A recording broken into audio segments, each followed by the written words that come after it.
ಶಾಂತಿ TV YouTube channel subscribe ಮಾಡಿ, bell icon press ಮಾಡಿ.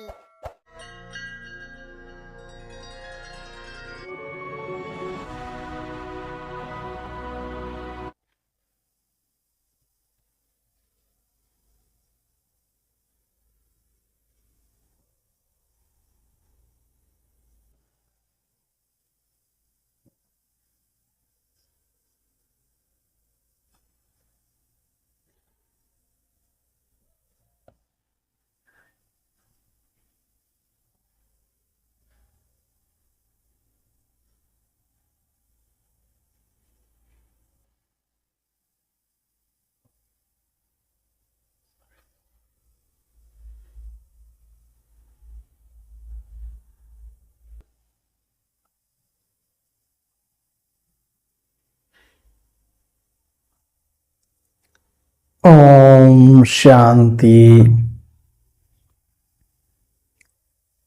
ನಾವೆಲ್ಲ ಆತ್ಮರು ಭ್ರೂ ಮಧ್ಯದಲ್ಲಿ ಸ್ಮೃತಿ ಸ್ವರೂಪರಾಗುತ್ತಾ ನಾವೆಲ್ಲ ಆತ್ಮರ ತಂದೆ ಪರಂಪಿತ ಪರಮಾತ್ಮನನ್ನ ಪರಮಧಾಮದಲ್ಲಿ ಸ್ಮರಿಸಿಕೊಂಡು ಪ್ರಜಾಪಿತ ಬ್ರಹ್ಮ ಜಗದಂಬ ಸರಸ್ವತಿ ಮಮ್ಮಾರವರನ್ನ ಸೂಕ್ಷ್ಮವತನದಲ್ಲಿ ಸ್ಮರಿಸಿಕೊಂಡು ಎಲ್ಲ ಆದಿರತ್ನರನ್ನ ಸೂಕ್ಷ್ಮವಾಗಿ ಆಹ್ವಾನಿಸುತ್ತಾ ಯಜ್ಞದ ಎಲ್ಲ ನಿಮಿತ್ತ ಪರಿವಾರವನ್ನ ಸ್ಮರಿಸಿಕೊಂಡು ಪ್ರತಿದಿನದಂತೆ ಈ ದಿನದ ಮುರಳಿ ಚಿಂತನೆಯಲ್ಲಿ ಭಾಗವಹಿಸಿರುವ ಮತ್ತು ಭಾಗವಹಿಸಲಿರುವ ನನ್ನೆಲ್ಲ ಸಹೋದರಾತ್ಮರಿಗೆ ಆತ್ಮೀಯವಾದ ಸ್ವಾಗತ, ಸುಸ್ವಾಗತ. ಈ ದಿನ ಬಾಬಾರವರು ಮುರಳಿಯಲ್ಲಿ ಅನೇಕ ವಿಚಾರಗಳನ್ನು ಕೊಟ್ಟಿದ್ದಾರೆ. ಅದರಲ್ಲಿ ವಿಶೇಷವಾಗಿ ಮುರಳಿಯ ಮುಖ್ಯ ಸಾರವಿದೆ. ಆ ಮುಖ್ಯ ಸಾರದ ಕುರಿತಾಗಿ ಸಂಕ್ಷಿಪ್ತ ಚಿಂತನೆಯನ್ನು ನಾವು ಮಾಡೋಣ. ಈ ದಿನ ಬಾಬಾರವರು ತಿಳಿಸ್ತಾ ಇದ್ದಾರೆ, ಮಧುರ ಮಕ್ಕಳೇ, ಈಗ ನಿಮ್ಮ ಬುದ್ಧಿಯಲ್ಲಿ ಜ್ಞಾನದ ಸಾರ ಸಂಪೂರ್ಣವಾಗಿದೆ. ನಿಮ್ಮ ಬುದ್ಧಿಯಲ್ಲಿ ಈಗ ಜ್ಞಾನದ ಸಾರವಿದೆ. ಹಾಗಾಗಿ ನಿಮಗೆ ಚಿತ್ರಗಳ ಅವಶ್ಯಕತೆ ಇಲ್ಲ. ತಂದೆಯನ್ನ ನೆನಪು ಮಾಡಿ ಮತ್ತು ಎಲ್ಲರಿಗೂ ಮಾಡಿಸಿ. ಏನ್ ಹೇಳಕ್ ಹೊರಟಿದ್ದಾರೆ ಇವತ್ತು ಬಾಬಾರವರು?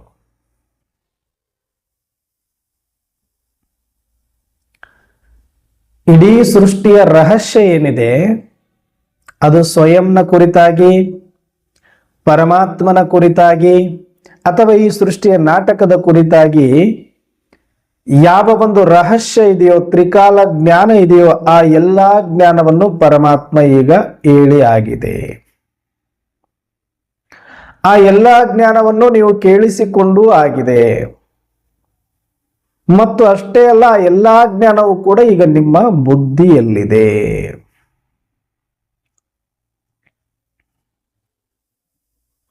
ಬುದ್ಧಿಯಲ್ಲಿ ಮೊದಲೇ ಇತ್ತ ಅಥವಾ ಈಗಿದೆಯಾ? ಸುಮ್ಮನೆ ನಾವು ಪ್ರಶ್ನೆ ಮಾಡ್ಕೊಳ್ಳಿ. ಬಾಬಾರವರು ಒಂದು ಕ್ಲಾಸ್ ಅನ್ನ ಮಾಡಬೇಕಾದ್ರೆ, ಯಾವುದೋ ಒಂದು ವಿಚಾರವನ್ನ ತಿಳಿಸಬೇಕು ಅಂದ್ರೆ ಸಹಜವಾಗಿ ಎಲ್ರಿಗೂ ಅರ್ಥ ಆಗುವಂತೆ ಹೇಳ್ಕೊಂಡು ಬಂತಾರೆ ಅಷ್ಟೆ. ಆದರೆ ನಾವು ಅದೇ ಕ್ಲಾಸ್ ಅನ್ನ ಆಳವಾಗಿ ಡೀಪ್ ಆಗಿ ತೆಗೆದುಕೊಂಡಾಗ ಅನೇಕ ವಿಚಾರಗಳು ಅದರಿಂದ ನಮಗೆ ಹೊರಗಡೆ ಬರುತ್ತೆ. ಬಾಬಾರವರು ಹೇಳ್ತಿದ್ರು, ಈಗ ಇಡೀ ಜ್ಞಾನದ ಸಾರವೆಲ್ಲ ನಿಮ್ಮ ಬುದ್ಧಿಯಲ್ಲಿದೆ, ನಿಮಗೀಗ ಚಿತ್ರಗಳ ಅವಶ್ಯಕತೆನೇ ಇಲ್ಲ ಅಂತ ಹೇಳ್ತಿದ್ದಾರೆ.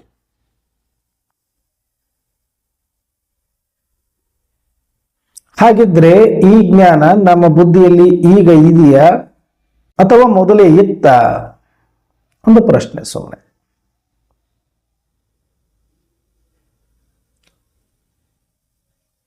ಯಾಕೆ ನಾನು ಇದನ್ನ ಆಳವಾಗಿ ಇನ್ನೊಂದು ಆಂಗಲ್ ಅಲ್ಲಿ ಜ್ಞಾನವನ್ನ ವಿಚಾರ ಮಾಡಲಿಕ್ಕೆ ಪ್ರಯತ್ನ ಮಾಡ್ತೀನಿ ಅಂದ್ರೆ, ಅದರ ಆಳ ಅಗಲ ಯಥಾರ್ಥ ನನಗೆ ಅರ್ಥ ಆಗಬೇಕು ಅಂದ್ರೆ ನಾನು ಎಲ್ಲಾ ಡೈರೆಕ್ಷನ್ ಅಲ್ಲೂ ಪ್ರತಿಯೊಂದು ಮಹಾವಾಕ್ಯವನ್ನ ನೋಡೋದು ಅಭ್ಯಾಸ ಮಾಡ್ಬೇಕು. ನಾವು ಸುಮ್ಮನೆ ಬಾಬಾರವರು ಹೇಳ್ಬಿಟ್ಟಿದ್ದಾರೆ, ನಾನು ಕೇಳ್ಬಿಟ್ಟಿದ್ದೀನಿ ಅನ್ನೋ ತರ ಒಂದು ಮೆಕ್ಯಾನಿಕಲ್ ಆಗಿ ಆಗಬಾರದು. ಸುಮ್ಮನೆ ಒಂದು ಸಂಪ್ರದಾಯ ತರ ಆಗಬಾರದು. ಬಾಬಾ ಹೇಳ್ತಿದ್ದಾರೆ, ಈಗ ನಿಮ್ಮ ಬುದ್ಧಿಯಲ್ಲಿ ಎಲ್ಲಾ ಜ್ಞಾನದ ಸಾರವಿದೆ, ಮುಂದಿಂದ ಆಮೇಲೆ ವಿಚಾರ ಮಾಡೋಣ. ಅಂದ್ರೆ ಈಗ ನಮ್ಮ ಬುದ್ಧಿಯಲ್ಲಿದೆಯೋ ಇದು ಮೊದಲಿಂದನೂ ಇತ್ತು?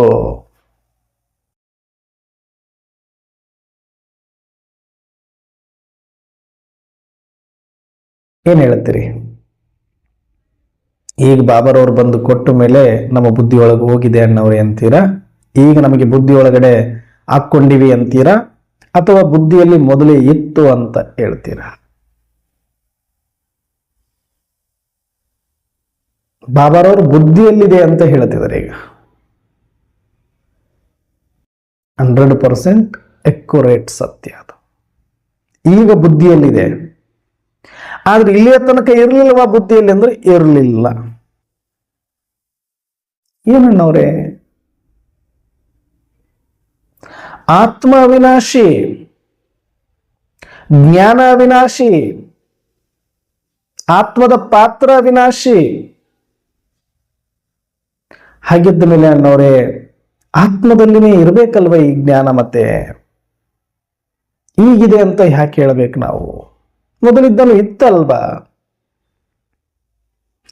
ಇನ್ನು ಕೆಲವರಿಗೆ ಏನನ್ಸುತ್ತೆ, ಇಲ್ಲ ಅನ್ನೋರು ಈಗಲೇ ಇದ್ದಿದ್ದು ಮೊದಲು ಇರ್ಲಿಲ್ಲ ಅನ್ನೋರ್ದು ಒಂದು ವಾದ ಇದೆ. ಆ ಕೆಟಗರಿ ಬಗ್ಗೆ ನಾನು ಮಾತಾಡುತ್ತೆ ಇಲ್ಲ, ಅವ್ರಿಗೆ ಇನ್ನೂ ಜ್ಞಾನ ಅರ್ಥ ಆಗಿಲ್ಲ ಪಾಪ. ಈಗನೇ ನಮಗೆ ಬುದ್ಧಿಗೆ ಬಂದ್ಬಿಟ್ಟಿದೆ ಈ ಜ್ಞಾನ, ಸರಿ. ಆದ್ರೆ ಜ್ಞಾನ ಇದು ನಮ್ಮಲ್ಲಿ ಇರಲೇ ಇಲ್ಲ. ಈಗ ಬಾಬಾರವ್ರು ಕೊಟ್ಟ ಮೇಲೆ ನಮಗಿದು ತಗೊಂಡ್ವಿ, ತುಂಬಿಕೊಂಡ್ವಿ, ಇದು ಖಾಲಿ ಇತ್ತು ಅಂದ್ರೆ ಅದು ತಪ್ಪು. ಮೊದಲಿದ್ದನೂ ನಮ್ಮ ಹತ್ರ ಜ್ಞಾನ ಇತ್ತು. ಯಾವಾಗ ಪರಮಧಾಮವನ್ನ ಬಿಟ್ಟು ಸೂಕ್ಷ್ಮತನಕ್ಕೆ ಬಂದು ಈ ಸೂಕ್ಷ್ಮ ಮನಬುದ್ಧಿ ಸಂಸ್ಕಾರಗಳನ್ನ, ಈ ಸೂಕ್ಷ್ಮ ಶರೀರವನ್ನ ಧಾರಣೆ ಮಾಡ್ತೇವೆ, ಅಲ್ಲಿಯೇ ಇರುತ್ತೆ ನಮ್ದು ವಾಪಸ್ ಮನೆಗೆ ಬರೋವರೆಗೂ ಕೂಡ ಚಾರ್ಟ್, ಕಂಪ್ಲೀಟ್ ಚಾರ್ಟ್ ಕೊಟ್ಟು ನಮಗೆ ಕಳಿಸಿದ್ದಾರೆ.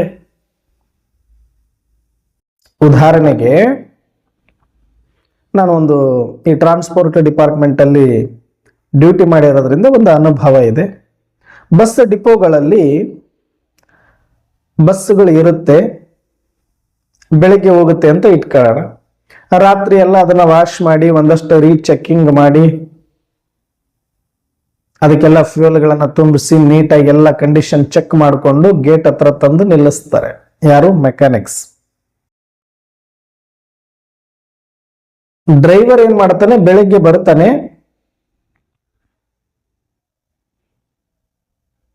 ಎಲ್ಲ ಕಂಡೀಷನ್ ತಾನು ಒಂದ್ಸಲಿ ಚೆಕ್ ಮಾಡ್ಕೊಳ್ತಾನೆ. ಫ್ಯೂಯಲ್ ಎಲ್ಲ ಡೀಸೆಲ್ ಹಾಕ್ಸಿದ್ರು ಅಂದ್ರೆ ಓಕೆ, ಹಾಕಿಲ್ಲ ಅಂದ್ರೆ ತಾನು ಹೋಗಿ ಒಂದ್ಸಲ ಡೀಸೆಲ್ ಹಾಕಿಸ್ಕೊಳ್ತಾನೆ. ಆ ಡೀಸೆಲ್ ಎಷ್ಟು ಹಾಕ್ತಾರೆ, ಎಲ್ಲಾ ಗಾಡಿಗಳಿಗೂ ಸೇಮ್, ಹೆಂಗು ಟ್ಯಾಂಕ್ ಫುಲ್ ಇದೆ, ಒಂದು 200 ಲೀಟರ್ ಇದೆ ಅಂದ್ರೆ ಎಲ್ಲದಕ್ಕೂ 200 ಲೀಟರ್ ಹಾಕಿ ಕಳಿಸಿ ಬಿಡೋದಿಲ್ಲ. ಇಲ್ಲ ಗಾಡಿ ಹೊಸದಿದೆ ಏನೋ ಅದು ಎಲ್ಲಿ ಹೋಗ್ಬಿಡುತ್ತೆ, ಇವತ್ತಿಲ್ಲ ನಾಳೆ ಬರುತ್ತೆ ಅಂತ ಹೇಳ್ಬಿಟ್ಟು ಹಾಕೋದು ಇಲ್ಲ. ಹಂಗೆ ಬಹಳ ಕಂಡೀಷನ್ ನೋಡಿ ಎಷ್ಟು ಚೆನ್ನಾಗಿರುತ್ತೆ ಅಂದ್ರೆ ಡಿಪಾರ್ಟ್ಮೆಂಟ್ಗಳಲ್ಲಿ ಇದ್ದವ್ರಿಗೆ ಇದು ಗೊತ್ತಾಗಿರುತ್ತೆ. ಬಸ್ಗಳೆಲ್ಲ ಹೊಸವೇ ಇರಬಹುದು, ಬಸ್ಗಳೆಲ್ಲ ಗೌರ್ಮೆಂಟ್ ಡಿಪಾರ್ಟ್ಮೆಂಟ್ಗಳದ್ದೇ ಇರಬಹುದು, ಮತ್ತೆ ಪ್ರತಿನಿತ್ಯ ಓಡೋ ಬಸ್ಗಳೇ ಇರಬಹುದು. ಹಾಗಂತ ಫುಲ್ ಟ್ಯಾಂಕ್ ಮಾಡೋದಿಲ್ಲ. ಎಲ್ಲಾ ಗಾಡಿಗಳಿಗೂ ಒಂದೇ ಸಮನಾದ ಡೀಸೆಲ್ಗಳ ಫ್ಯೂಯಲ್ಗಳನ್ನ ಹಾಕೋದಿಲ್ಲ. ಅರೆ ಇದೇನ್ ಡಬಲ್ ಕೆಲಸ, ಇವತ್ತು ಹಾಕ್ಸು, ನಾಳೆ ಹಾಕ್ಸು, ನಾಡಿದ್ದು ಹಾಕ್ಸು, ಯಾಕೆ ಬೇಕು? ಒಂದ್ಸಲ ಫಿಲ್ ಮಾಡಿದ್ರೆ ಒಂದ್ 3 ದಿನ ಓಡುತ್ತೆ ಅಂದ್ರೆ ಓಡ್ಲಿ ಬಿಡು, ಹಾಕೋದಾದ್ರೂ ಕೆಲಸ ತಪ್ಪುತ್ತೆ. ಈ ತರ ಯೋಚನೆ ಮಾಡ್ತಾರೆ ಅಂತ ಅನ್ಕೊಂಡಿರ್ತೀವಿ. ಇಲ್ಲ,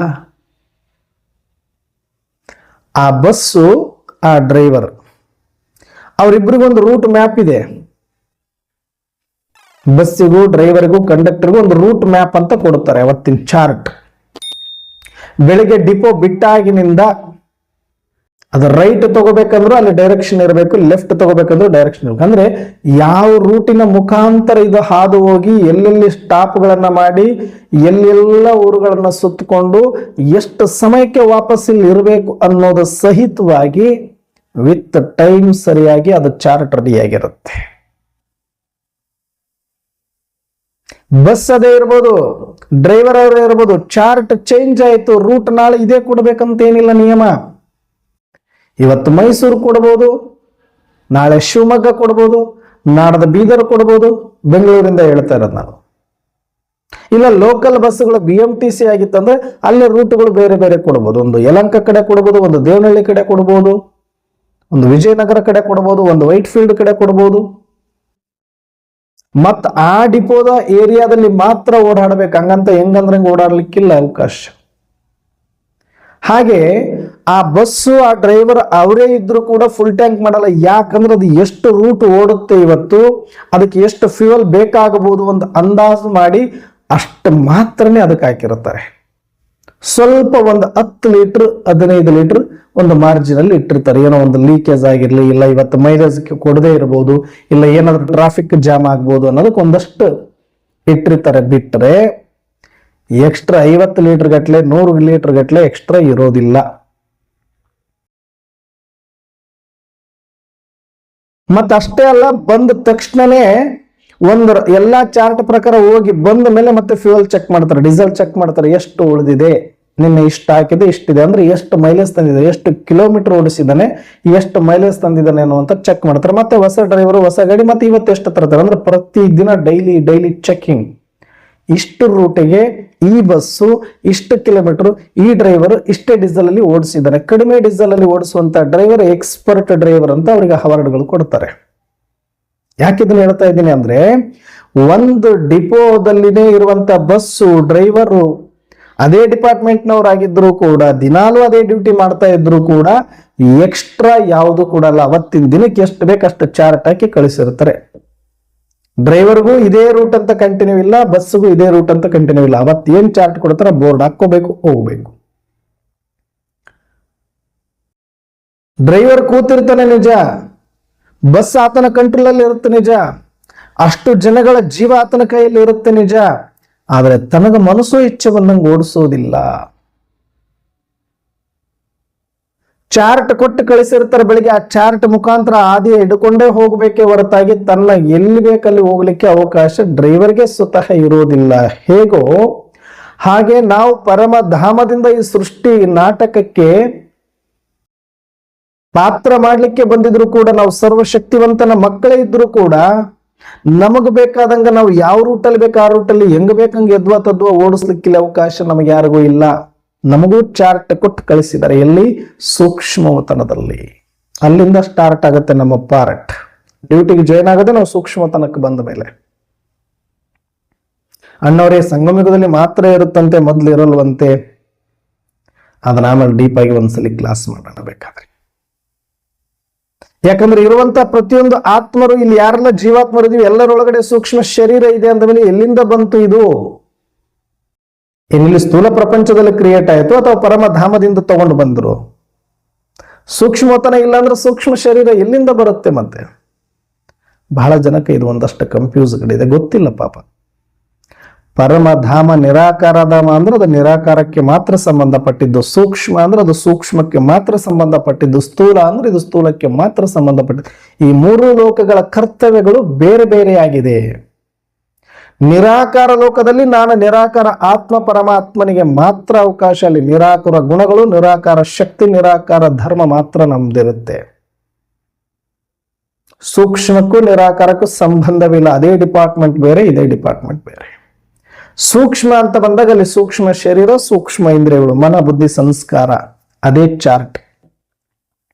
ನಮಗೆ ಸೂಕ್ಷ್ಮತನಕ್ಕೆ ಪ್ರತಿಯೊಂದು ಆತ್ಮ ಫಸ್ಟ್ ಬಂದ ತಕ್ಷಣನೇ ಮನ ಬುದ್ಧಿ ಸಂಸ್ಕಾರ ಸಮೇತವಾಗಿ ಒಂದು ಸೂಕ್ಷ್ಮ ಶರೀರ ಸಿಗುತ್ತೆ. ಅದು ಆತ್ಮದಲ್ಲಿ ಇಲ್ಲ. ಮನ ಬುದ್ಧಿ ಸಂಸ್ಕಾರ ಆತ್ಮ ಸಪರೇಟ್ ಪವರ್. ನಾವು ಇದು ಸೂಕ್ಷ್ಮ ಇಂದ್ರಿಯಗಳು, ನಮಗೆ ಸಾಧನ ಇದು ಸಿಕ್ಕಿರೋದು. ನಮಗೆ ಈ ಸ್ಥೂಲ ಶರೀರವನ್ನ ಆಪರೇಟ್ ಮಾಡ್ಲಿಕ್ಕೆ ಇರುವಂತ ಮೀಡಿಯೇಟರ್ ಅಷ್ಟೇ ಇದು. ಮನ ಬುದ್ಧಿ ಸಂಸ್ಕಾರ ಆಗ್ಲಿ, ಸೂಕ್ಷ್ಮ ಶರೀರ ಆಗ್ಲಿ, ಇದು ಆತ್ಮದ ಸ್ವಂತ ಅಲ್ಲ, ಆತ್ಮದ ಅಂಗ ಅಲ್ಲ, ಆತ್ಮದೊಳಗಡೆ ಇರೋದು ಅಲ್ಲ. ನಿರಾಕಾರವೇ ಸಪರೇಟು, ಸೂಕ್ಷ್ಮವೇ ಸಪರೇಟ್.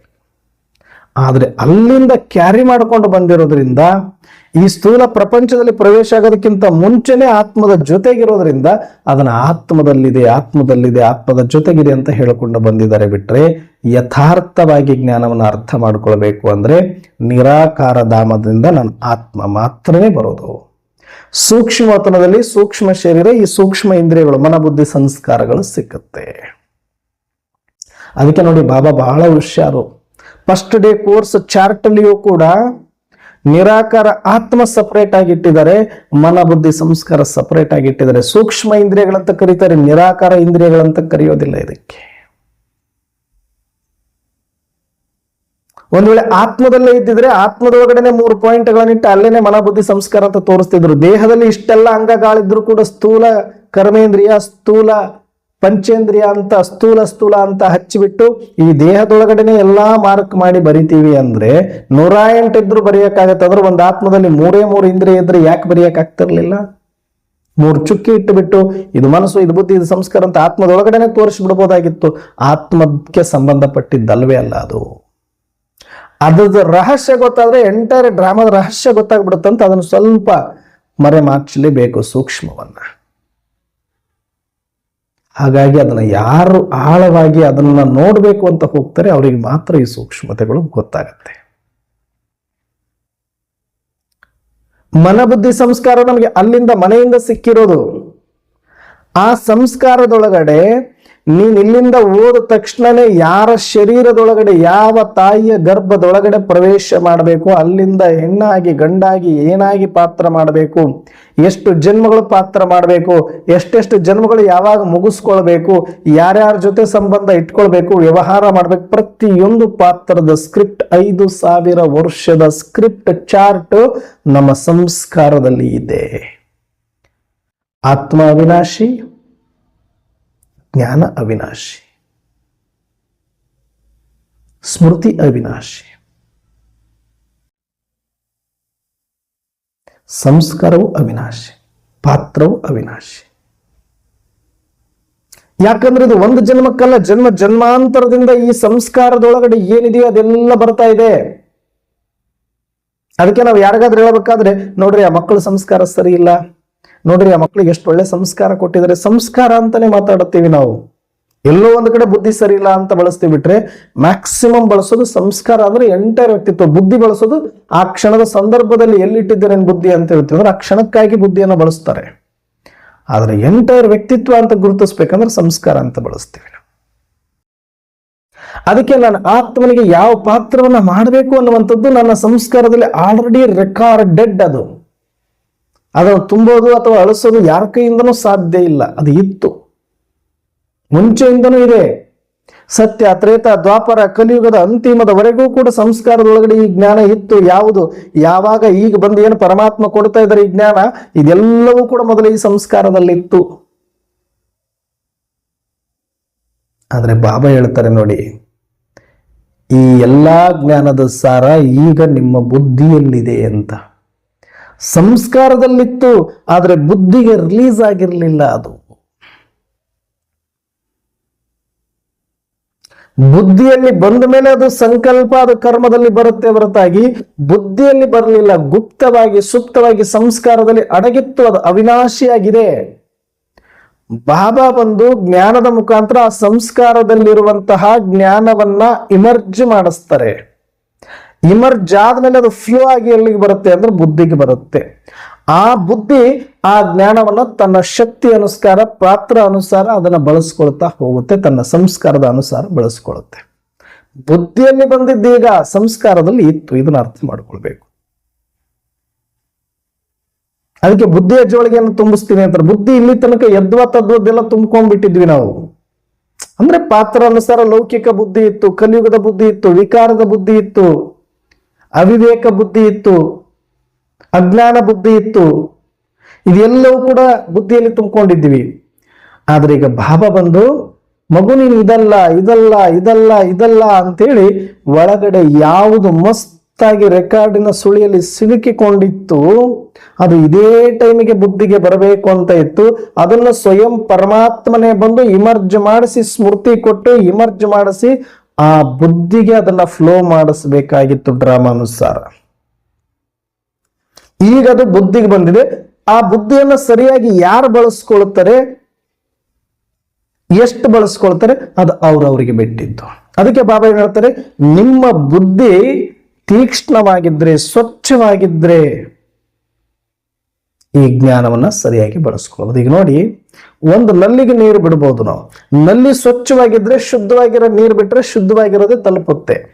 ಆದ್ರೆ ಅದರಲ್ಲೆಲ್ಲ ಪಾಚಿ ಕಟ್ಕೊಂಡು ಅಶುದ್ಧವಾಗಿ ಕ್ರಿಮಿಕೀಟಗಳಿತ್ತು ಅಂದ್ರೆ ನಾನು ಎಷ್ಟೇ ಶುದ್ಧವಾದ ನೀರ ಕೊಳವೆ ಮುಖಾಂತರ ನಲ್ಲಿ ಮುಖಾಂತರ ಬಿಟ್ಟಾಗ ಅದರಲ್ಲಿರುವ ಮಲಿನತೆ ಇದ್ರೆ ಅದು ಕೂಡ ಬ್ಯಾಕ್ಟೀರಿಯಾ ಯುಕ್ತವಾಗಿ ಹೋಗ್ಬಿಡುತ್ತೆ. ಅರೆ ನಾವು ಕೊಟ್ಟಿದ್ದೇ ಬೇರೆ, ಇವರು ಮಾಡ್ತಿರೋದು ಕುಡಿತಿರೋದು ಬೇರೆ. ಇವ್ರು ಕೊಟ್ಟಿದ್ದಕ್ಕೆ ಇದು ರೋಗ ಬಂತು ಅಂದ್ರೆ ತಪ್ಪು ಶುದ್ಧವಾದ ನೀರಿಂದಲ್ಲ, ನಿನ್ನ ಕೊಳ ಇದು. ಹೇಗೋ ಹಾಗೆ ಪರಮಾತ್ಮ ಕೊಡುವ ಜ್ಞಾನ ಎಲ್ಲರಿಗೂ ಸಮನಾಗಿ ಕೊಟ್ಟಿದ್ದಾನೆ. ಎಲ್ಲರಲ್ಲಿಯೂ ಕೂಡ ಈ ಜ್ಞಾನ ಸಂಸ್ಕಾರದಲ್ಲಿ ಸುಪ್ತವಾಗಿದೆ. ಆದ್ರೆ ಇಮರ್ಜ್ ಮಾಡಿಸೋ ಕೆಲಸ ಪರಮಾತ್ಮ ಮಾಡಿದರೆ, ಬುದ್ಧಿಯಲ್ಲಿ ತುಂಬಿಸೋ ಕೆಲಸನೂ ಮಾಡಿದ್ದಾರೆ. ಆದ್ರೆ ಬುದ್ಧಿಗೆ ಬಂದ ಮೇಲೆ ನಮ್ಮ ಬುದ್ಧಿ ಎಷ್ಟು ಭ್ರಷ್ಟ ಇದೆಯೋ, ಎಷ್ಟು ಶ್ರೇಷ್ಠ ಇದೆಯೋ ಅದರ ಆಧಾರದ ಮೇಲೆ ಮುಂದಿನ ನನ್ನ ಪಾತ್ರ ಇರುತ್ತೆ. ಅದು ಡ್ರಾಮಾ ಅನುಸಾರ. ಅದಕ್ಕೆ ಪಾರಸ್ ಬುದ್ಧಿ ಬನೋ, ಸ್ವಚ್ಛ ಬುದ್ಧಿ ಬನೋ. ನಾನೇನೋ ಒಳ್ಳೊಳ್ಳೆ ಜ್ಞಾನ ರತ್ನವನ್ನ ಹಾಕ್ತಿದ್ದೀನಿ, ತ್ರಿಕಾಲ ಜ್ಞಾನವನ್ನ ಹಾಕ್ತಿದ್ದೀನಿ, ಆತ್ಮದ ಜ್ಞಾನ, ಪರಮಾತ್ಮ ಜ್ಞಾನ ನಿನ್ನ ಬುದ್ಧಿಗೇನೋ ಹಾಕ್ತಿದ್ದೀನಿ, ಇಮರ್ಜ್ ಮಾಡಿಸಿ ಇದು ಕಳಿಸ್ತಾ ಇದ್ದೀನಿ. ಆದ್ರೆ ನಿನ್ನ ಬುದ್ಧಿ ಸ್ವಚ್ಛ ಇಲ್ವಲ್ಲ, ನಿನ್ನ ಬುದ್ಧಿ ತೀಕ್ಷ್ಣ ಇಲ್ವಲ್ಲ, ನಿನ್ನ ಬುದ್ಧಿ ಮಲಿನ ಆಗಿದೆಯಲ್ಲ, ವಿಕಾರದಿಂದ ಕೂಡಿದೆಯಲ್ಲ, ತಾಮಸದಿಂದ ಕೂಡಿದೆಯಲ್ಲ, ರಾಗ ದ್ವೇಷಗಳಿಂದ ಕೂಡಿದೆಯಲ್ಲ. ಈ ಜ್ಞಾನ ಅಲ್ಲಿ ಏನು ಕೆಲಸ ಮಾಡುತ್ತೆ? ಅದಕ್ಕೆ ಬುದ್ಧಿ ಸ್ವಚ್ಛವಾಗಿ ಇಟ್ಕೊಳ್ಬೇಕು ಅಂದ್ರೆ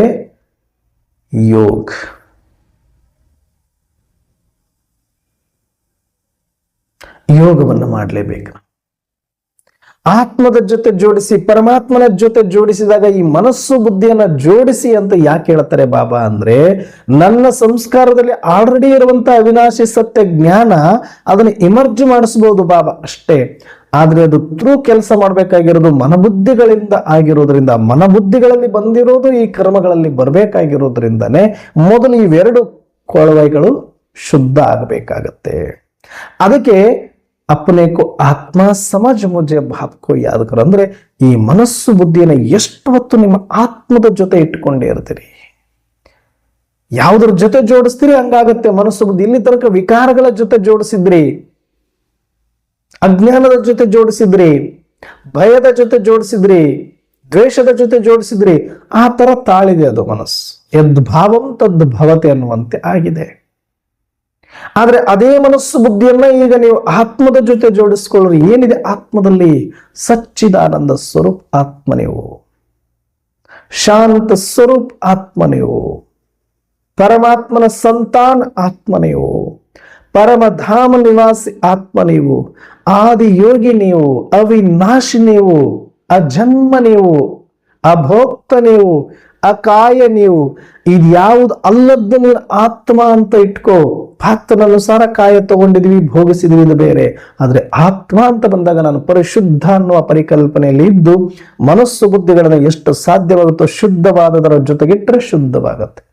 ಎಷ್ಟೇ ಕೊಳೆಯಾಗಿರುವ ಬಟ್ಟೆ ಇದ್ರೂ ಕೂಡ ಶುದ್ಧ ನೀರಿನ ಸಂಪರ್ಕದಲ್ಲಿ ಬಂದಷ್ಟು ಅದು ಕೊಳೆ ಕಡಿಮೆ ಆಗುತ್ತೆ ಹೊರತಾಗಿ ಈ ನೀರಿಗೇನು ಆಗುವುದಿಲ್ಲ. ಹೇಗೋ ಹಾಗೆ ನಿಮ್ಮ ಮನಸ್ಸು ಬುದ್ಧಿಗಳು ಎಷ್ಟೇ ಮಲಿನವಾಗಿದ್ರೂ ಕೂಡ ಈ ಸ್ವಚ್ಛವಾಗಿ ಹರಿಯುವ ನೀರಿನಂತಿರುವಂತಹ ಶುದ್ಧ ಆತ್ಮದ ಸ್ಮೃತಿಯಲ್ಲಿ ನಿಮ್ಮ ಮನಸ್ಸು ಬುದ್ಧಿಯನ್ನು ಜೋಡಿಸಿದಾಗ ಮನಸ್ಸು ಬುದ್ಧಿ ಪವಿತ್ರವಾಗಲಿಕ್ಕೆ ಸ್ಟಾರ್ಟ್ ಆಗುತ್ತೆ.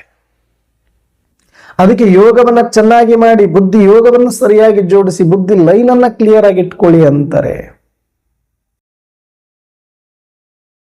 ಎಷ್ಟು ನೀವು ಆತ್ಮದ ಸ್ಮೃತಿಯಲ್ಲಿ ಇರ್ತೀರಿ, ಸ್ವಮಾನದಲ್ಲಿ ಇರ್ತೀರಿ, ಸ್ವರೂಪದಲ್ಲಿ ಇರ್ತೀರಿ, ಶ್ರೇಷ್ಠ ಸಂಕಲ್ಪಗಳಲ್ಲಿ ಇರ್ತೀರಿ, ಅಷ್ಟು ಮನಸ್ಸು ಬುದ್ಧಿ ಸ್ವಚ್ಛ ಆಗ್ತಾ ಹೋಗುತ್ತೆ.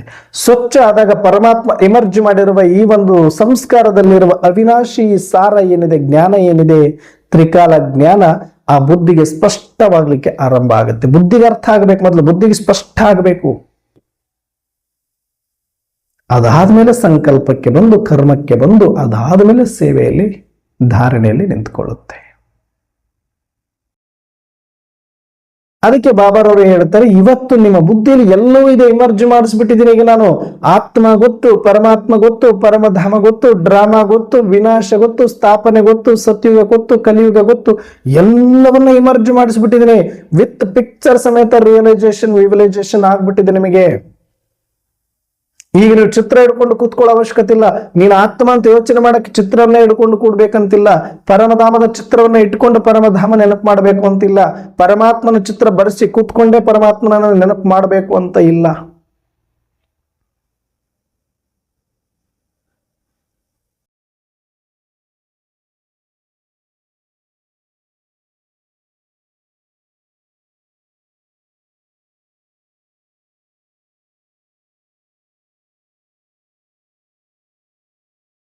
ಅವಿನಾಶಿ ಜ್ಞಾನ, ನಿರಾಕಾರ ಸ್ಮೃತಿ, ನಿರಾಕಾರ ಮನೆ, ನಿರಾಕಾರ ತಂದೆ, ನಿರಾಕಾರ ಆತ್ಮದ ನೆನಪಿಗಾಗಿ ನಿರಾಕಾರವೇ ಇದ್ರೆ ಸಾಕು. ಸಾಕಾರದ ಅವಶ್ಯಕತೆ ಇಲ್ಲ, ಸ್ಥೂಲದ ಅವಶ್ಯಕತೆ ಇಲ್ಲ, ಸಾಧನಗಳ ಅವಶ್ಯಕತೆ ಇಲ್ಲ, ಚಿತ್ರಗಳ ಅವಶ್ಯಕತೆ ಇಲ್ಲ. ಸ್ಮೃತಿ ನಿರಾಕಾರ. ನಿನ್ನ ಒಳಗಡೆ ಇಮರ್ಜ್ ಆಗುವ ಸಂಸ್ಕಾರವು ನಿರಾಕಾರ. ನಿನ್ನ ಬುದ್ಧಿ ನಿರಾಕಾರ, ನಿನ್ನ ಮನಸ್ಸು ಸೂಕ್ಷ್ಮ, ನಿನ್ನ ಬುದ್ಧಿ ಸೂಕ್ಷ್ಮ, ನಿನ್ನ ಸಂಸ್ಕಾರ ಸೂಕ್ಷ್ಮ, ಆದರೆ ಅದರ ಒಳಗಡೆ ಇರುವ ಜ್ಞಾನ ಇದೆಯಲ್ಲ ಅದು ನಿರಾಕಾರ. ಸ್ಮೃತಿ ಇದೆಯಲ್ಲ ಅದು ನಿರಾಕಾರ. ಹಾಗಾಗಿ ಆ ನಿರಾಕಾರವನ್ನ ಇಮರ್ಜ್ ಮಾಡಿಕೊಂಡು ಈ ಸೂಕ್ಷ್ಮದ ಜೊತೆ ಆ ಚಿತ್ರಗಳನ್ನು ಕೂಡ ನೀನು ನೋಡ್ತಾ ನೆನಪು ಮಾಡಬಹುದು. ಸ್ಥೂಲ ಸಾಧನಗಳ ಅವಶ್ಯಕತೆ. ಇದು ಫಸ್ಟ್ ಲೆವೆಲ್. ನೆಕ್ಸ್ಟ್ ಲೆವೆಲ್ ಏನಿದೆ ಅಂತಂದ್ರೆ, ಈಗ ಸ್ಥೂಲ ಚಿತ್ರಗಳು ಇಲ್ಲದೆ ನನಗೆ ನೆನಪು ಮಾಡಕ್ ಬರುತ್ತೆ. ನನ್ನ ಆತ್ಮ, ನನ್ನ ತಂದೆ ಪರಮಾತ್ಮ, ನನ್ನ ಮನೆ ಪರಮಧಾಮ ಅಂತ ನೆನಪು ಮಾಡ್ಲಿಕ್ಕೆ ಬಂದ್ರೆ ಇದು ಸಹಜ ಯೋಗ. ಸಾಧನಗಳ ಅವಶ್ಯಕತೆ ಇಲ್ಲ. ನೆಕ್ಸ್ಟ್ ಸ್ಟೆಪ್, ಬಾಬನ್ ಫೋಟೋ ಇಟ್ಕೊಂಡು, ರೆಡ್ ಲೈಟ್ ಇಟ್ಕೊಂಡು, ಬ್ರಹ್ಮ ಬಾಬಾರವ್ರ ಫೋಟೋ ಇಟ್ಕೊಂಡು, ನಾನು ಆತ್ಮ ಅಂತ ಬೃಕುಟಿಯಲ್ಲಿ ಒಂದು ಫೋಟೋ ಇಟ್ಕೊಂಡು, ಅಥವಾ ಅದೇ ತರ ಚಿತ್ರವನ್ನ ನೋಡ್ತಾ ನೋಡ್ತಾ ಇಮರ್ಜ್ ಮಾಡ್ಕೊಳ್ಳೋದು ಆರಂಭದ ಒಂದು ಅಧ್ಯಯನ, ಇದು ಅಭ್ಯಾಸ. ಇದು ಆದ್ರೆ ಯಾವಾಗ ಬುದ್ಧಿಗೆ ಸ್ಪಷ್ಟ ಆಗ್ತಾ ಹೋಗುತ್ತೆ, ನಾನು ಆತ್ಮ ಹೇಗಿದ್ದೀನಿ, ಮನೆ ಹೇಗಿದೆ, ಅಪ್ಪ ಹೇಗಿದ್ದಾರೆ ಅಂತ ಸ್ಪಷ್ಟ ಆಗ್ತಾ ಹೋಗುತ್ತೆ, ಬುದ್ಧಿ ಕ್ಲಿಯರ್ ಆಗ್ತಾ ಹೋಗುತ್ತೆ, ಅವಾಗ ಈ ಚಿತ್ರಗಳ ಅವಶ್ಯಕತೆ ಇಲ್ಲದೆ ಎಲ್ಲಿ ಬೇಕಲ್ಲಿ ಯಾವಾಗ ಬೇಕಾವಾಗ ನಿಂತರು ಕುಂತರು ನಾನು ನೆನಪಲ್ಲಿ ಇರ್ಬೋದು. ಬಾಬರವ್ರು ನೆನಪು ಮಾಡ್ತಾ ಇರ್ಬೋದು, ಬೇರೆಯವ್ರಿಗೂ ಮಾಡಿಸ್ಬೋದು. ಯಾರಿಗಾದ್ರೂ ಕೋರ್ಸ್ ಕೊಡ್ಬೇಕಂದ್ರೆ ಆರಂಭದಲ್ಲಿ ಕೋರ್ಸ್ ಕೊಡ್ಲಿಕ್ಕೆ ನಮಗೆ ಚಿತ್ರಗಳ ಸಹಾಯ ಬೇಕಾಗತ್ತೆ. ನೋಡೋರ್ಗೂ ಅದ್ರ ಉಪಯೋಗ ಬೇಕಾಗತ್ತೆ, ಹೇಳೋರ್ಗೂ ಬೇಕಾಗತ್ತೆ. ಆದ್ರೆ ಕೆಲವು ಸಲ ನಾವು ಚಿತ್ರಗಳು ಒಯ್ದಿಲ್ಲ ಅಂದ್ರೆ ಕೋರ್ಸ್ ಕೊಡಕ್ಕಾಗಲ್ಲ ಅಂತಲ್ಲ. ಅದಕ್ಕೆ ಬಾಬಾ ಹೇಳ್ತಾರೆ, ನಿನ್ನ ಸ್ಮೃತಿಯಲ್ಲಿದೆ ಅಲ್ವಾ, ನಿನ್ನ ಸಂಸ್ಕಾರದಲ್ಲಿದೆ ಅಲ್ವಾ, ನಿನ್ನ ಬುದ್ಧಿಯಲ್ಲಿ ಸ್ಪಷ್ಟವಾಗಿದೆ ಅಲ್ವಾ, ಆ ಚಿತ್ರಗಳ ಸಹಾಯ ಇಲ್ಲದೇನೆ ನೀನು ಕೋರ್ಸ್ ಅನ್ನ ಕೊಡು. ನೀನು ಆತ್ಮ ಅಂತ ಹೇಳು, ಪರಮಾತ್ಮ ಇಲ್ಲಿದ್ದಾರೆ ಅಂತ ಹೇಳು, ಪರಮಧಾಮ ಹೀಗಿದ್ದಾರೆ ಅಂತ ವರ್ಣನೆ ಮಾಡಬಹುದಲ್ಲ. ಚಿತ್ರಗಳು ಏನ್ ಮಾಡ್ತವ್ರು, ಈ ರೀತಿ ಇದೆ ಅಂತ ಕಟ್ಟಿಕೊಡುತ್ತೆ, ಕಣ್ಣಿಗೆ ಕಟ್ಟಿದಂಗೆ. ಅದನ್ನು ನೀವು ಶಬ್ದಗಳಲ್ಲಿ ಅವರಿಗೆ ಕಣ್ಣಿಗೆ ಕಟ್ಟುವಂಗೆ ಹೇಳಬಹುದು. ಯಾವಾಗ ನಿಮ್ಮ ಬುದ್ಧಿಯಲ್ಲಿ ಆ ಸಾರ ಇದೆ ಅಲ್ವಾ, ಈಗ ಹೇಳಿ ಅಂತಿದ್ದಾರೆ ಆ ತರ. ಆದ್ರೆ ನೆಕ್ಸ್ಟ್ ಸ್ಟೇಜ್ ಏನಿದೆ, ಆರಂಭದ ಸ್ಟೇಜ್ ಬಿಡಿಸಿ ನೆಕ್ಸ್ಟ್ ಸ್ಟೇಜ್ಗೆ ಹೇಳ್ತಿದ್ದಾರೆ ಬಾಬಾ, ಸೆಕೆಂಡ್ ಸ್ಟೇಜ್. ಇದಾದ್ಮೇಲೆ ಇನ್ನೂ ಒಂದು ಸ್ಟೇಜ್ ಇದೆ. ಇದೆಲ್ಲವೂ ಪಾತ್ರ ಅಂತ ಗೊತ್ತಾಗುತ್ತೆ. ನಾವು ಏನೆಲ್ಲ ಯೋಚನೆ ಮಾಡ್ತೀವಿ, ಸತ್ಯುಗ, ಇನ್ನೊಂದು ಮತ್ತೊಂದು ಮಗದೊಂದು, ಎಲ್ಲವೂ ಈ ಪಾತ್ರಕ್ಕೆ ಸಂಬಂಧಪಟ್ಟಿದೆ. ಎಲ್ಲಿಂದ ಸೂಕ್ಷ್ಮ ವತನದಿಂದ ಈ ಸಂಗಮ ಯುಗದವರೆಗೆ ಎಲ್ಲವೂ ಪಾತ್ರ. ಇದು ನನಗೆ ಬೇಡ, ಇದರ ಅವಶ್ಯಕತೆ ಇಲ್ಲ, ಇದನ್ನ ನಾನು ಮಾಡಿ ಆಯ್ತು, ಬೇಡ ಅನ್ನೋದು ಇನ್ನೇನಿದೆ ಎಲ್ಲ ಮಾಡಿ ಮುಗಿಸಿ ಆಯ್ತು. ಇದನ್ನ ಈಗ ನಾನು ಆತ್ಮ, ನನ್ನ ತಂದೆ ಪರಮಾತ್ಮ, ನನ್ನ ಮನೆ ಪರಮಧಾಮ, ನಾನು ವಾಪಸ್ ಮನೆಗೆ ಹೋಗ್ಬೇಕು. ಅಬ್ ಗರ್ ಜಾನಾ ಹೈ. ಇದು ಬರೀ ಸ್ಮೃತಿ, ಇದು ಸಂಸ್ಕಾರದಲ್ಲೂ ಇರೋದಿಲ್ಲ, ಇದು ಆತ್ಮದ ಸಂಸ್ಕಾರದಲ್ಲಿ, ಆತ್ಮದಲ್ಲಿ ಇರುತ್ತಿದು. ಆತ್ಮದ ಸ್ವತಃ ಸಂಸ್ಕಾರ ಇದು, ಅನಾದಿ ಸಂಸ್ಕಾರ ಇದು, ಆತ್ಮದಲ್ಲಿ ಇರುವುದಿದು. ಯಾವುದು? ಆತ್ಮದ ಸ್ಮೃತಿ, ಪರಮಾತ್ಮನ ಸ್ಮೃತಿ, ಪರಮಧಾಮದ ಸ್ಮೃತಿ ಏನಿದೆ, ಆತ್ಮದ ಗುಣ, ಆತ್ಮದ ಧರ್ಮ ಏನಿದೆ, ಇದು ನಿರಾಕಾರ ಆತ್ಮ ಸಂಸ್ಕಾರದಲ್ಲಿನೇ ಅನಾದಿಯಾಗಿ ಇರುತ್ತೆ. ಇದು ಆತ್ಮದ ಸಂಸ್ಕಾರ ಆತ್ಮದಲ್ಲಿ ಇರುತ್ತೆ. ಆದರೆ ಪಾತ್ರದ ಸಂಸ್ಕಾರ ಎಲ್ಲ ಸಂಸ್ಕಾರದಲ್ಲಿ ಇರುತ್ತೆ, ಸೂಕ್ಷ್ಮ ಸಂಸ್ಕಾರದಲ್ಲಿರುತ್ತೆ. ಅದು ಮನಬುದ್ಧಿ ಸಂಸ್ಕಾರ ಏನೋ 3 ಸೂಕ್ಷ್ಮ ಇಂದ್ರಿಯಗಳಿದೆ. ಈ ಸಂಸ್ಕಾರದಲ್ಲಿ ಪಾತ್ರದ ಎಲ್ಲಾ ಒಂದು ಆಯಾಮಗಳು ಅದರಲ್ಲಿ ರೆಕಾರ್ಡ್ ಆಗಿರುತ್ತೆ. ಪ್ರತಿಯೊಂದು ಪಿನ್ ಟು ಪಿನ್ ನಾನು ಮಾಡಬೇಕಾಗಿರೋ ಪಾತ್ರ ಎಲ್ಲವೂ ನಿಗದಿಯಾಗಿ ಅದರಲ್ಲಿ ಮರ್ಜ್ ಆಗಿ ಇರುತ್ತೆ, ಸಮಯಕ್ಕೆ ಸರಿಯಾಗಿ ರಿಲೀಸ್ ಆಗ್ತಾ ಬರುತ್ತೆ. ನೆಕ್ಸ್ಟ್ ಲೆವೆಲ್ ಯಾವುದು ಅಂದ್ರೆ, ಅಪನೆ ಆತ್ಮ ಸಮಜ್ ಮುಜ ಬಾಪ್ಕೋ ಅವ್ರ ಗರ್ಕೋ ಯಾದ್ ಕರೋ ಅಂತ ಹೇಳ್ತಾರೆ. ಅಂದ್ರೆ ಅಲ್ಲಿ ಮನಸ್ಸು ಬುದ್ಧಿಗಳ ಸಹಯೋಗದ ಅವಶ್ಯಕತೆನೇ ಇರೋದಿಲ್ಲ. ನೆಕ್ಸ್ಟ್ ಲೆವೆಲ್ ನಾನು ಹೇಳ್ತಾ ಇರೋದೀಗ. ಯಾಕಂದ್ರೆ ಆತ್ಮದ ಸಂಸ್ಕಾರ ಇಮರ್ಜ್ ಆಗಿದೆ, ಅನಾದಿ ಸಂಸ್ಕಾರ ಇಮರ್ಜ್ ಆಗಿದೆ. ಆತ್ಮಕ್ಕೆ ಗೊತ್ತು ನಾನು ಯಾರು, ಆತ್ಮಕ್ಕೆ ಗೊತ್ತು ನನ್ನ ತಂದೆ ಯಾರು, ಆತ್ಮಕ್ಕೆ ಗೊತ್ತು ನನ್ನ ಮನೆ ಯಾವುದು, ಆತ್ಮಕ್ಕೆ ಗೊತ್ತು ನನ್ನ ಗುಣ ಯಾವುದು, ಆತ್ಮಕ್ಕೆ ಗೊತ್ತು ನನ್ನ ಧರ್ಮ ಯಾವುದು. ಇದು ನಿರಾಕಾರದ ಸ್ಮೃತಿ. ಬರೇ ಒಂದು ಆತ್ಮ ಅನ್ಕೊಂಡ್ರೆ ಸಾಕು, ಅದೆಲ್ಲ ಅದಕ್ಕೆ ಸ್ಮೃತಿಯಲ್ಲಿ ಬಂದುಬಿಡುತ್ತೆ, ಆ ಚಿತ್ರಗಳೆಲ್ಲ ಬಂದುಬಿಡುತ್ತೆ. ಆದ್ರೆ ಅನಾದಿ ಸಂಸ್ಕಾರದಲ್ಲಿ ಪಾತ್ರದ ಸಂಸ್ಕಾರ ಇಲ್ಲ. ಅನಾದಿ ಅಂದ್ರೆ ಬರೀ ಆತ್ಮ, ಪರಮಾತ್ಮ, ಪರಮಧಾಮ್. ಈ ಲೆವೆಲ್ ಅಲ್ಲಿ ನಮ್ದು ಸ್ಥಿತ ಆಗ್ಬೇಕು. ಇದು ಕರ್ಮ ಅತೀತ ಸ್ಥಿತಿ, ಬೀಜ ರೂಪ ಸ್ಥಿತಿ ಅಂತ ಕರೀತಾರೆ ಇದಕ್ಕೆ. ಕಂಪ್ಲೀಟ್ ನಿರಾಕಾರ ಸ್ಟೇಜ್, ಬಾಪ್ ಸಮಾನ್ ಸ್ಟೇಜ್, ಡಿಟ್ಯಾಚ್ ಸ್ಟೇಜ್, ಅಶರೀರಿ ಸ್ಟೇಜ್, ಏನ್ ಬೇಕಾದ್ರೂ ಕರ್ಕೊಳ್ಳಿ. ಇದಕ್ಕೆ ಮನಸ್ಸು ಬುದ್ಧಿಯ ಸಹಯೋಗದ ಅವಶ್ಯಕತೆ ಇರೋದಿಲ್ಲ, ಈ ಸಂಸ್ಕಾರದ ಅವಶ್ಯಕತೆ ಇರೋದಿಲ್ಲ, ಈ ಸ್ಥೂಲ ಪ್ರಪಂಚದ ನೆನಪು ಕೂಡ ಅವರಿಗೆ ಬರೋದಿಲ್ಲ. ಅವ್ರಿಗೊಂದೇ ಬರೋದು ಮೇ ಅವ್ರ ಮೇರ, ಮೇ ಅವ್ರ ಮೇರ. ಆತ್ಮ ಆತ್ಮ ಆತ್ಮ ಆತ್ಮ ಪರಮಾತ್ಮ, ಆತ್ಮ ಪರಮಾತ್ಮ ಪರಮಧಾಮ್. ಇಷ್ಟು ಆ ಸ್ಟೇಜಿಗೆ ಹೋಗಿ ಸ್ಥೂಲ ಚಿತ್ರಗಳನ್ನ ಇಟ್ಕೊಂಡು ನೆನಪು ಮಾಡೋದು ಮೊದಲನೇ ಸ್ಟೇಜು. ಅವುಗಳಿಲ್ಲದೆ ಬುದ್ಧಿಯಲ್ಲಿ ಇಟ್ಕೊಂಡು ಅದನ್ನ ನೆನಪು ಮಾಡೋದು ಎರಡನೇ ಸ್ಟೇಜು. ಈ ಮನಸ್ಸು ಬುದ್ಧಿಯನ್ನು ತೆಗೆದು ಬರೀ ಆತ್ಮದ ಸ್ಮೃತಿಯಿಂದ ಇಮರ್ಜ್ ಮಾಡ್ಕೊಂಡು ಅನುಭವ ಮಾಡೋದು ಫೈನಲ್ ಸ್ಟೇಜ್. ನಾವು ಕೂಡ ಆ ರೀತಿಯ ಸ್ಟೇಜನ್ನು ತಲುಪಿ ನಾವು ಆ ನೆನಪಲ್ಲಿ ಉಳಿದು ಅನೇಕರನ್ನ ಆ ನೆನಪಿನಲ್ಲಿ ತರಿಸ್ಬೇಕು ಅಂತ ಇವತ್ತು ಬಾಬರವರು ಹೇಳಿದ್ದಾರೆ. ಹಾಗಾಗಿ ನಾವು ಕೂಡ ಸ್ಥೂಲದಿಂದ ಸೂಕ್ಷ್ಮ, ಸೂಕ್ಷ್ಮದಿಂದ ನಿರಾಕಾರಕ್ಕೆ ಹೋಗುವಂಥ ಅಭ್ಯಾಸವನ್ನು ಮಾಡ್ತಾ ಮಾಡ್ತಾ ಮಾಡ್ತಾ ಮಾಡ್ತಾ ಮೇ ಆತ್ಮ ಮೇ ಆತ್ಮ ಮೇ ನಿರಾಕಾರ ಆತ್ಮ, ನಿರಾಕಾರ ತಂದೆ, ನಿರಾಕಾರ ಮನೆ, ನಿರಾಕಾರ ಸ್ಮೃತಿ, ನಿರಾಕಾರ ಆನಂದವನ್ನು ಅನುಭವ ಮಾಡೋದೇ ಅಂತಿಮ ಸ್ಟೇಜ್. ಈ ಸ್ಟೇಜನ್ನು ಆದಷ್ಟು ಬೇಗ ನಾವೆಲ್ಲರೂ ಪಡ್ಕೊಳ್ಳೋಣ ಅಂತ ಹೇಳ್ತಾ ಇವತ್ತಿನ ಚಿಂತನೆಯನ್ನು ಮುಕ್ತಾಯ ಮಾಡೋಣ. ಎಲ್ಲರಿಗೂ ಓಂ ಶಾಂತಿ.